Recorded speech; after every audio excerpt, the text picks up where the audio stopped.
Good evening, everyone. Good evening. My name is Liana. Welcome to the night safari and to the creatures of the night presentation. Now, before I start the show, I have a few very important messages that I would like to share with all of you.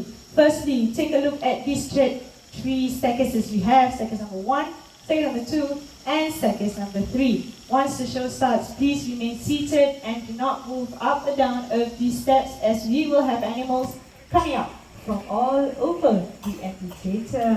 Cool.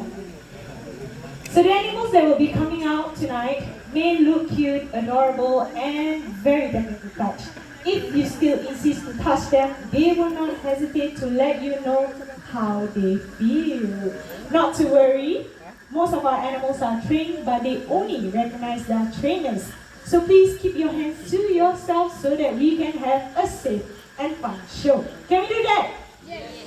Awesome. Now, since we're in the night safari, most of our animals are nocturnal, which means with any sudden flashlight, bright lights may scare them, startle them, and may even distract them during the show. Therefore, I seek for your cooperation to ensure that your flashes are switched off. While you guys are doing this, I would like to add on another one announcement that please keep your mask on at all times. Can we do that also? Yes. Very nice. Now, since this is a very important message, I would like to translate into our 3 local languages. Do we have any Malay speaking guests? Malay speaking guests, selamat malam.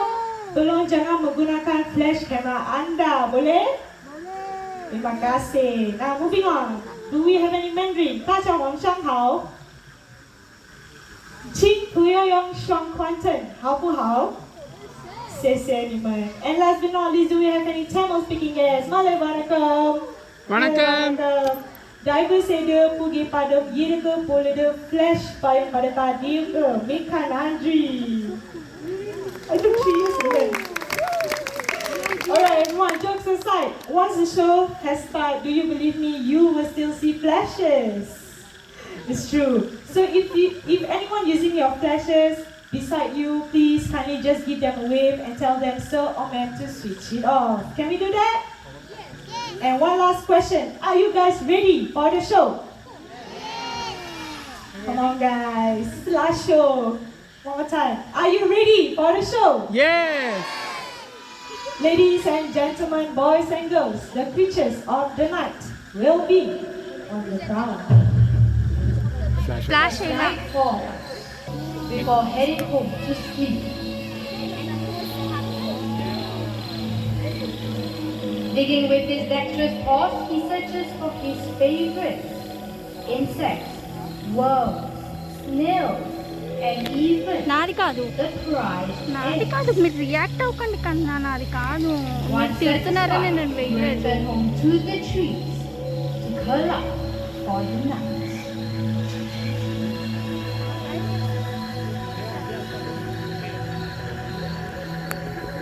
Animals settle down to sleep. The forest comes to life. Hidden among the shadows, nocturnal animals emerge from the dark silhouettes of the forest. With the body striped to provide perfect camouflage, a fishing cat appears along the riverbank. These cats love to swim and dive, and wear a layer of short hair so dense their water cannot even penetrate it.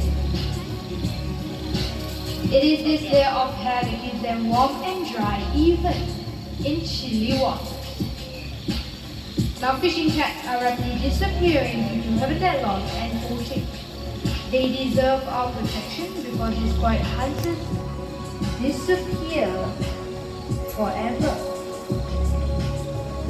Good evening once again and welcome to the world of the night hunters.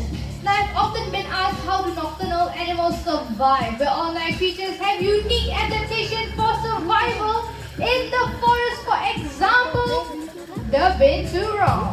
Now they are jet black in color, almost invisible at night. Now with their excellent eyesight and quiet ways of moving through the dense forest, they're able to pounce on small animals easily.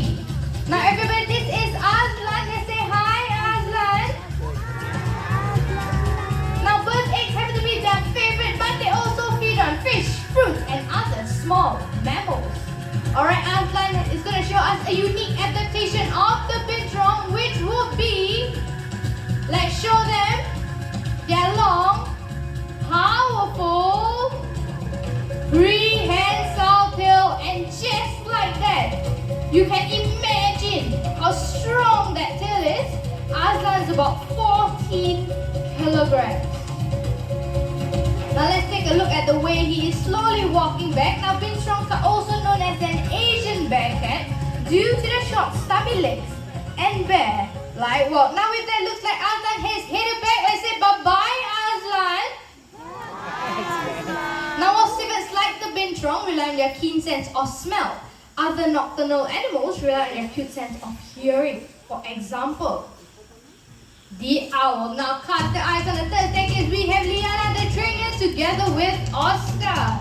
Now Oscar is our Eurasian eagle owl, and just like the name suggests, they can be found in Europe as well as some parts of Asia. They are also known to be one of the largest species of owls in the entire world. Now with that, let's move on to the first staircase. We have Don the trainer together with Bulan. And Bulan over here is our Malay fish owl, also known as a buffy fish owl. And they can be found in Southeast Asia. For example, Indonesia, Malaysia, Philippines, and they're most commonly found right here in Singapore. That's right. Now, how many of you believe me when I say that owls are known to be the silent hunters when it comes to their flight? Means they fly very silently. Who agrees with me? Raise your hands. Okay, quite a few. Now, who don't believe me? Whenever you're ready.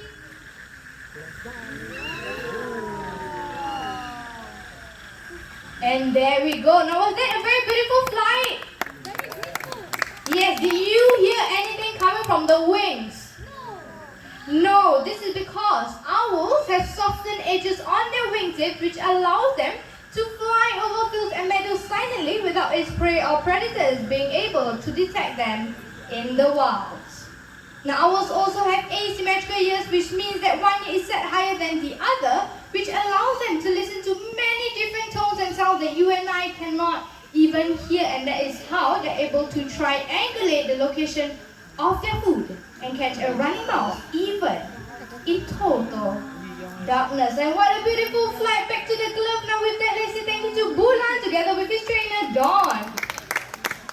Okay, I know it's a small crowd, but we can do better. Good job, Dawn, and good job, Bulan. Now I've not forgotten about the lovely Oscar. Now Oscar is going to show us a unique adaptation of the owls, but before that, let me just set this up. Now when he gets comfortable, I have a question. So we know an owl can rotate their head, but to how many degrees? Shout out your answers. 360. Okay, this group says 360. What about this side? 180. Anybody else? This side, why are you so quiet? Shout a random number. 180. Who said? I had 680. Was it 680? Anyhow, okay. For those of you who said 360 and above, I hope you all know that is a full circle. The head is just going to fall off. Okay? But I did hear the correct answer, which was 270 degrees. Okay, I hear a group over there, so let's clap for those who got it right. Good job. So enough of me talking, I'm going to let Oscar and Liana show you how it's done.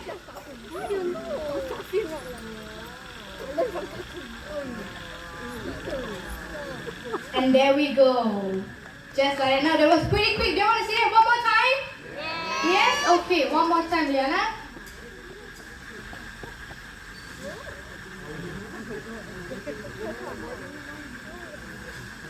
And there we go. Now this is pretty impressive, by the way, because owls, unlike you and I, cannot rotate the eyeballs up and down or left and right. So what they do is actually rotate their head 270 to take a look around the surroundings. Now this is also possible because owls have 14 nape vertebrae, we human only have 7. And there goes Oscar showing off his wingspan. Now they can reach up to 6 feet in length, which is relatively quite big, and and is almost equal to an average human height. Now with that, let's say thank you to Liana, the very strong human, together with Oscar, our Eurasian eagle owl. Now while they slowly walk back, why don't we take a quick guess on what animal is coming up next, okay? I'm not going to tell you what animal it is just yet, but I'm going to give you clues. So I can tell you he's very small, very cute, has very large ears, and goes by the name of Foxtrot. Now focus your attention to the right side of the stage. And coming out will be Foxtrot, our feather fox, together with his trainer, Miss Kenzie. Now feather foxes are native to the Sahara Desert. And you also notice that he has camouflage fur, which is around brown, which is similar to the desert sand, which makes it harder for the prey or predators to detect them in the wild. Now they also have very large ears, as I mentioned earlier. Now these large ears allow them to listen for prey or predators sneaking up behind them, as well as keep their body cool in the warm desert weather.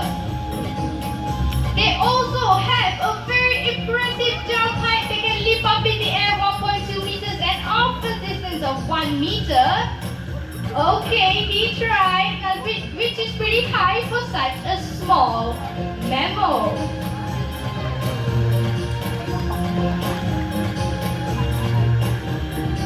Now for those of you in the front, you may pay a closer attention to the paws. Now they're very sharp, curved claws, which allows them to dig through the desert sand in search for insects and even scorpions. Now with that, it's a last chance to get pictures of Kenzie and the animal, Foxtrot, before they head back home. Bye-bye Foxtrot and bye-bye Kenzie. Now don't be fooled. Very small, a fully grown fennec fox. So yes, they are going to stay small and cute for the longest time. Now for the next segment, we are going to stay in the African savannah, but for that, please remain seated and keep your mask on. A famous hunter from the African continent.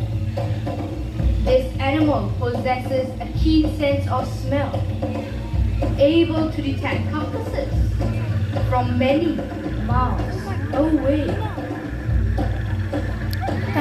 The largest of its species, this is the spotted hyena.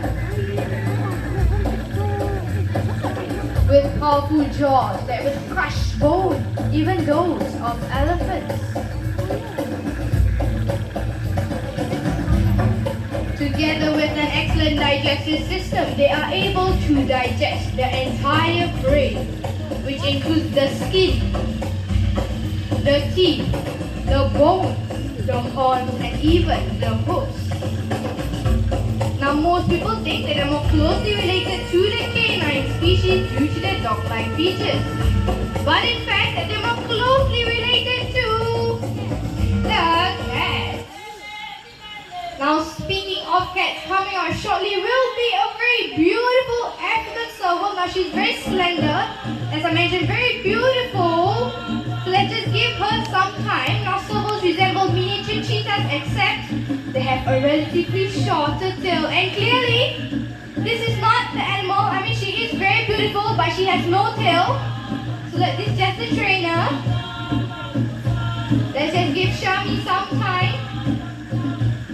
Now servals also love to feed on rodent reptiles and even low-flying birds that are slow to take off. And here she comes. Now the one is adapted for hunting by jumping and pouncing. They're also excellent at probing through holes. That is because they're very slender forepaws, which allows them to hook their prey and pull it out. Now you see the trainer holding onto a stick. Now attached to it is a feather. Now as I mentioned earlier, they love to leap up in the air to catch a low-flying bird. So Shami is going to show off her agility and speed. And anytime now. Now this is very similar to enrichment that you would do for your cat at home. This is just to help stimulate their mind. And okay, Shami. And there we go. Thank you, Kenzie, and thank you, Shami. Now this is a good chance to take a good look at the back of the ears. You may notice the black and white markings. Now these markings are known as ocelli and they act as a natural deterrent in the wild as they kind of look like eyes in the dark. So what you do is actually scare away predators sneaking up behind them. Now as you're touring around the night safari, you will come across many endangered species. And just like the serval, they're all fighting a losing battle. Now it is estimated that almost 300 species, Poppy, you're out again. Everyone, this is the same raccoon that we saw earlier on in the show. And now since you are here, you can help us. Okay, he's going to show us a unique adaptation of the raccoons, which would be their dexterous paws. Now what this means is they have very skillful paws which allow them to have good grip on items. Now for those of you who missed it, not to worry, Toffee's going to move on to a much larger bottle. Now hopefully in the wild they'll not come across bottles like this, but they will come across crabs, prawns and snails. So what they do is actually pull apart the shell and eat the flesh that is inside. Good job, Toffee, very easy for you, huh? Heading back really. Okay, looks like Toffee is heading back, so let's say bye-bye, Toffee.